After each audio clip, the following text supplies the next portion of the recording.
Thank you for being interested in learning, design, and technology and stopping by our table. Let's talk a little bit about what learning, design, and technology is, because this may be a new term for you. What we do in learning, design, and technology essentially is create engaging, effective learning experiences. That may be in a K-12 environment, or maybe in corporate, healthcare, military, any other setting where people need to learn, which is almost everywhere. We list a couple of things here that our graduates do in terms of creating engaging learning experiences, assessing needs, improving learning outcomes, improving workplace productivity and effectiveness, because that's what learning is often all about. Careers in learning, design, and technology include all of these job titles here: Director of Training, Performance Analyst, Performance Consultant, Media Specialist, Health Educator. All our graduates are doing all of those things and many more. So it's a field in which you can capitalize on what you've learned in your major, if you want to use LDT as a minor, or if you want to major in LDT on what you've learned in other courses, because we can apply your skills, your interest, your creativity to particular interesting problems that you find. We offer bachelor's, master's, education specialist, and doctoral degrees, as well as a couple of graduate certificates. Let's quickly look at the bachelor's degree, since I think you might be there. It's a relatively new major. It's only been around for a couple of years, learning, design, and technology. And the jobs that the bachelor's degree folks do, a little bit different. They're more focused. They're definitely more practically focused and application focused. As a multimedia specialist or training developer or stand-up trainer, health educator again, maybe a director of training and development with some additional experience, or a digital experience designer. But to give you a little better idea, let's look at some of the work students have done. This is a project from a graduate student, and what she was doing in this project is she's creating a prototype for a e-learning experience. She begins by identifying the problem and making sure that she understands the problem well and the current process, identifies who the end users are, and it's a variety of people because this is a company that deals with the public, and it helps us in designing the training to make sure that we understand the variety of people that might be participating in it. As end users, as learners, and why they're involved in it, why they might do it, and then propose a solution. In this case, an online learning program. So we'll describe how it works along with their whole system of an auditor visiting the home, and then the user, customer, coming in and getting involved in it.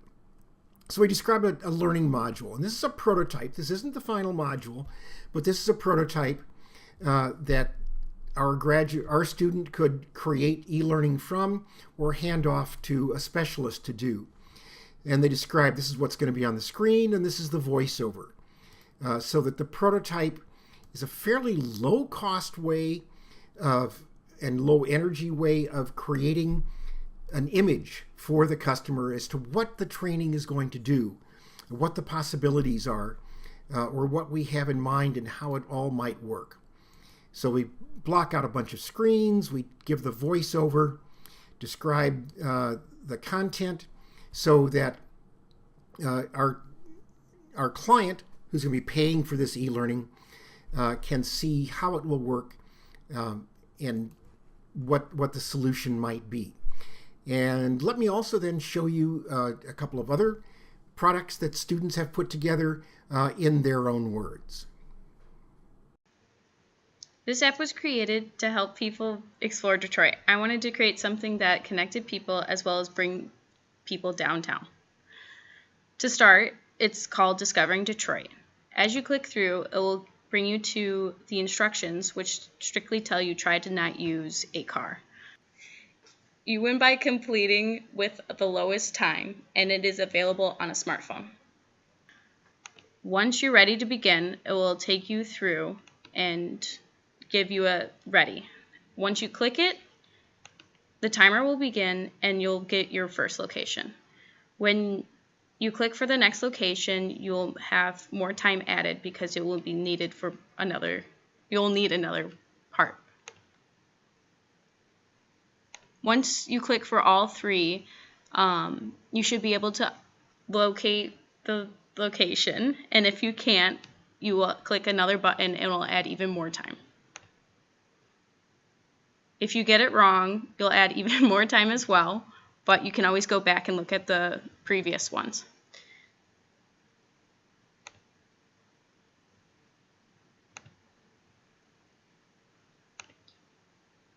Currently, there are 4 different locations that you go throughout, and once you get to the end,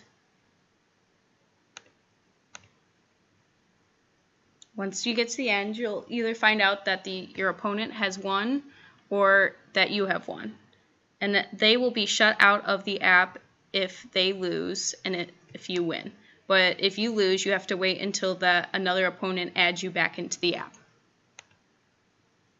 Hello.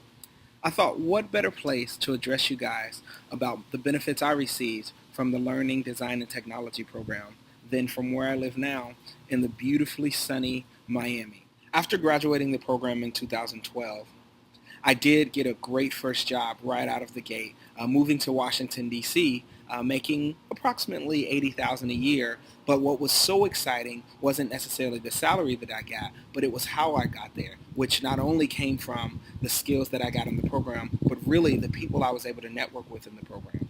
I explicitly got the job by a connection that I made through meeting colleagues within the program and them reviewing my resume or knowing my skills from the advisors or coming to visit class and sending those off to people they knew to help me out in my career.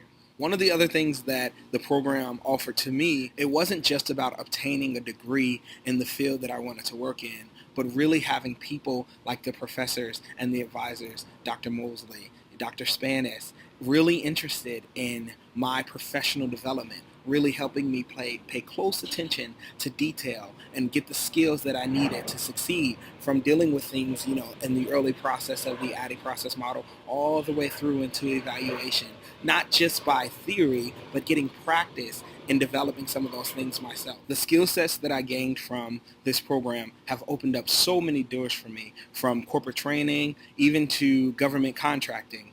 Now I work in Miami for the Boeing Company as a customer experience researcher. And what's interesting about that is that I never thought that I would get out of the idea of training and learning development, but the skill sets that I received in the program really speak to a wide variety of career paths. My name is Brandon Mack. Feel free to reach out to me on LinkedIn or by getting my information from the staff in the Learning, Design, and Technology program. Have a nice day and good luck to you in the program.